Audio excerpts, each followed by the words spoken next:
Evening. Is everybody... Can everyone hear me? Okay, everyone. Now is the time for the speeches.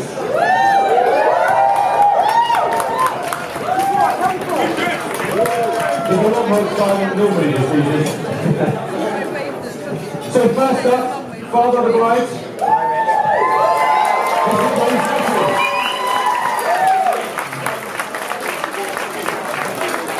Good afternoon, everyone. First, let me introduce myself. Those of you who don't know me, I'm George's father. Those of you who do, I hope everybody's enjoyed themselves.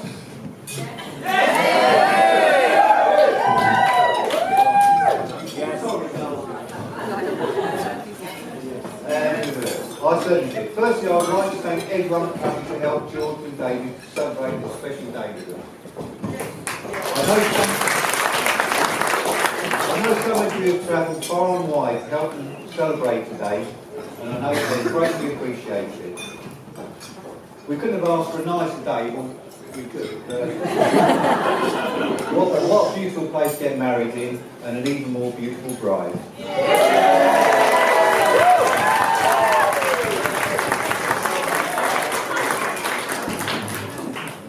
Lots of people have given me advice on reading this speech, but there was one piece of advice that came out tops time and time again. Try and imagine your audience naked. Well, unfortunately it hasn't worked, so if everyone wouldn't mind.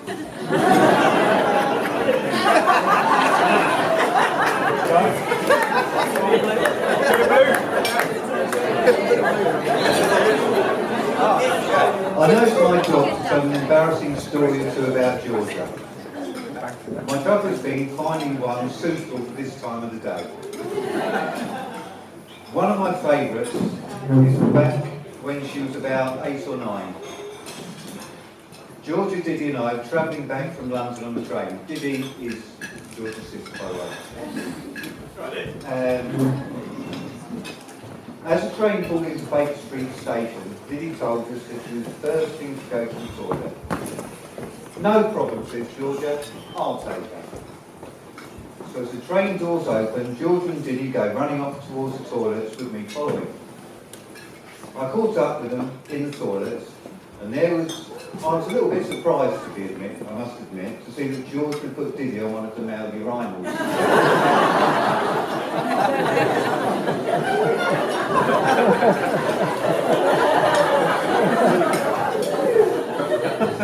George has always been up for a challenge. And to take on virtually any task. Take her first job, behind the counter of the local bakers. 15 minutes into her first shift, I get a phone call. Dad, how do you make a cup of tea? Another one of Georgia's jobs, that she would probably rather forget, was working for Blackjack, where she was working airside in the terminals. Her role was to push duty-free sales for things like Toblerone, gin and what have you. The only part of this job which she didn't like was when they played the Austin Powers theme tune over the tannoy, when they all had to dance over to the podium and perform the dance. It takes a special type of person to be able to do that, and I know I couldn't.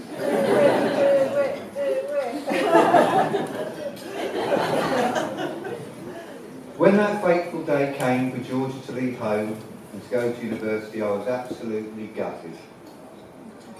Although she'd travelled the world,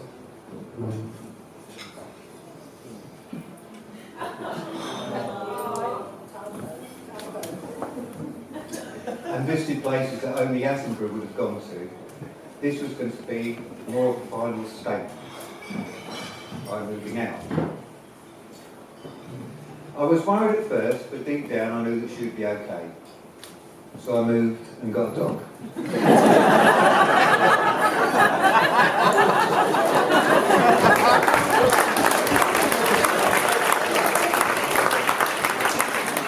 The one thing I wasn't going to miss were her secret parties she would have while I was asleep.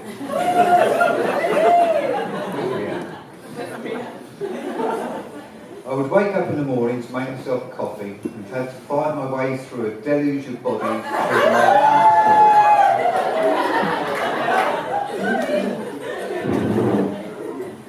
One day, Georgia phoned me and said, "Dad, guess what? I'm going to do a charity bike ride to Paris." My reply was, "Georgia, you haven't ridden a bike in 10 years, you don't own a bike, and you're telling me you're going to cycle all the way to Paris in a couple of months' time? You are mad."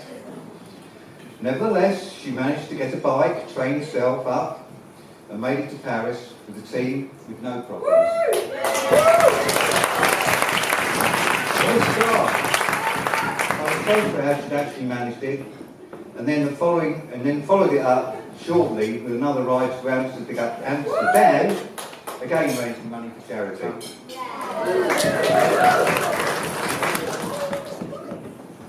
When Georgia finished uni, she came back down to London and rented a house in London with her friends that she'd met in uni and managed to get a great job. It was down in London that Georgia met David.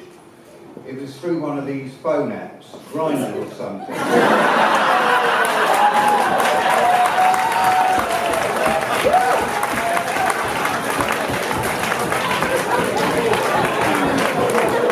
Well, I'll let David explain that one.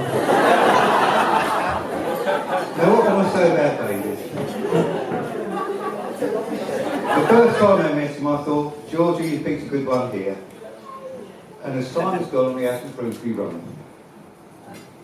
He's been a great calming influence on Georgia, if you can believe that. And the two of them, I feel, are well suited. David has the patience of a saint to put up with Georgia, and based on that, I give him my full blessing.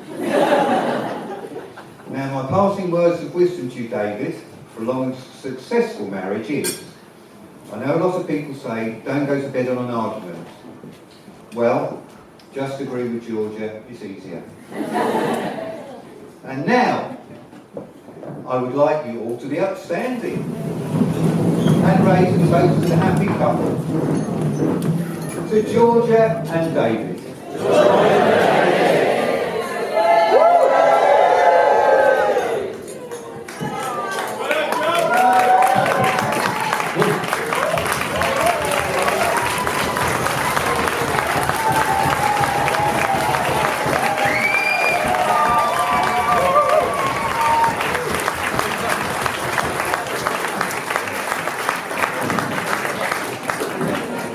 We're going to keep the momentum going.